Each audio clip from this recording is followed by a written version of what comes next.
Ça fait 18 ans que j'ai quitté Tazmalt, une petite ville du nord-est de l'Algérie où j'ai grandi.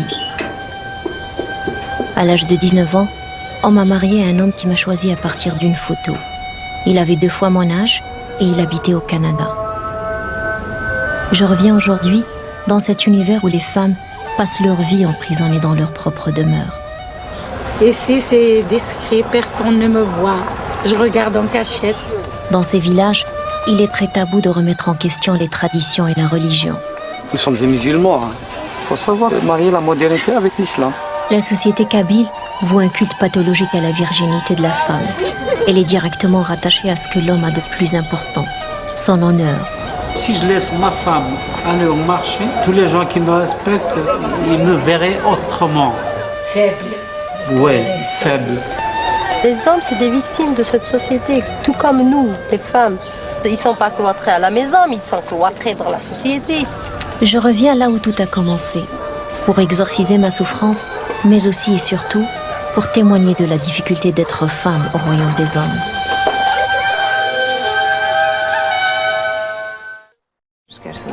Encore maintenant, je ne peux pas sortir. C'est resté comme une peur, tu comprends? Explique-moi cette peur. La peur de ton père, de ses parents aussi. Et la peur des gens en général. Ils sont habitués à voir les femmes enfermées à la maison, qui ne sortent pas du tout. Déjà, quand je suis revenue du Canada la première fois, je les ai entendus de mes propres oreilles. Ils disaient, elle est civilisée. J'allais chez le dentiste, chez la coiffeuse. Ils disaient, elle est civilisée, elle revient du Canada et elle a commencé à sortir seule. Alors j'ai arrêté.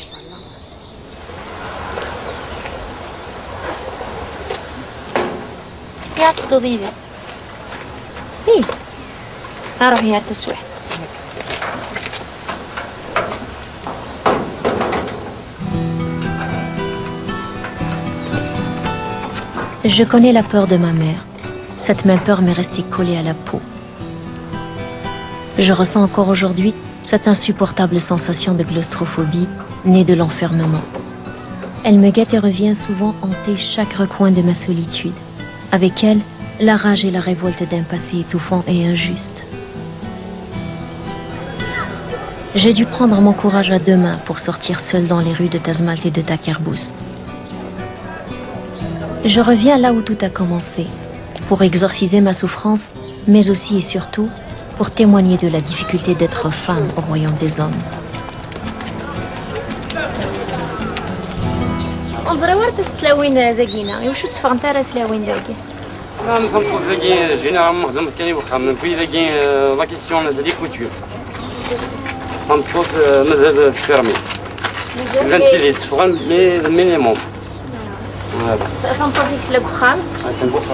كتي الفاميليا ينك سيلا وين زعتم توتيك نغيست ماك تجد انت تفغنت بون توفا كينا وسجارة فونت ماذا قال لي وين ديفانت كينا زمات نتاويا من تجد رضرب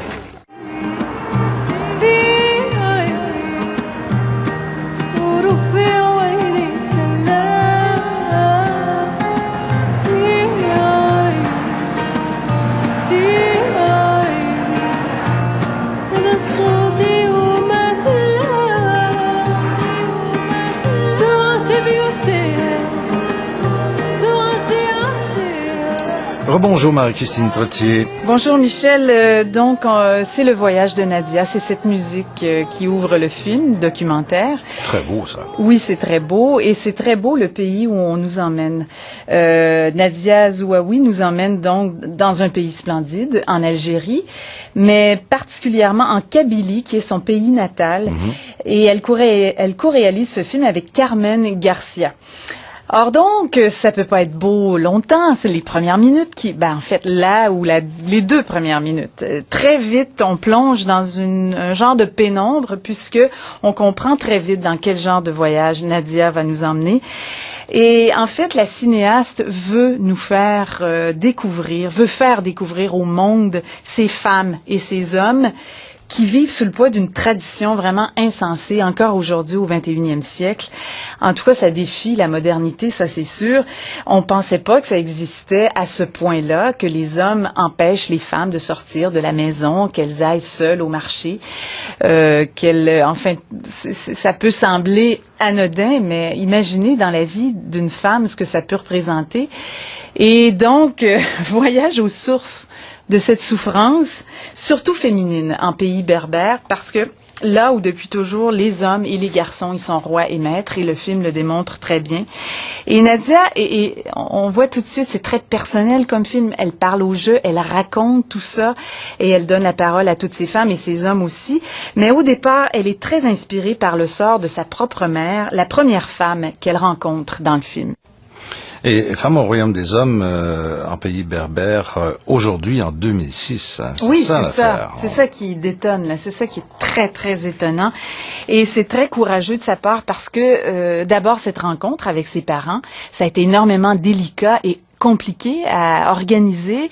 En plus, elle arrive là en t-shirt, en jeans. Elle est belle. Quiconque connaît cette fille, c'est vraiment une belle femme. Et elle arrive là libre, une liberté qu'elle est venue chercher ici, quoique elle est encore hantée par cette espèce d'oppression. Donc, elle demande à ses parents, elle demande s'ils voudraient embarquer dans cette aventure. Et son père a cette très belle phrase qui lui dit c'est bien que tu fasses ce film parce que ça peut aider les femmes et les hommes. Vous savez, on dit toujours les femmes, mais les hommes aussi, sans oser le dire, les hommes dans son film, on voit bien qu'ils sont mal là-dedans eux aussi, mais la tradition est plus forte que tout. Et surtout l'honneur, le sens de l'honneur. Et il y a, par exemple, cet homme, le mari de sa copine Kuka, qui va dire, vous savez, si l'homme accepte que sa femme aille seule au marché, il va paraître faible aux yeux de ses amis, aux yeux des autres hommes, aux yeux du village. Et ça crée des tensions. Il va y avoir de la bataille. Il va y avoir des confrontations parce qu'on déroge à la tradition et on veut pas ça.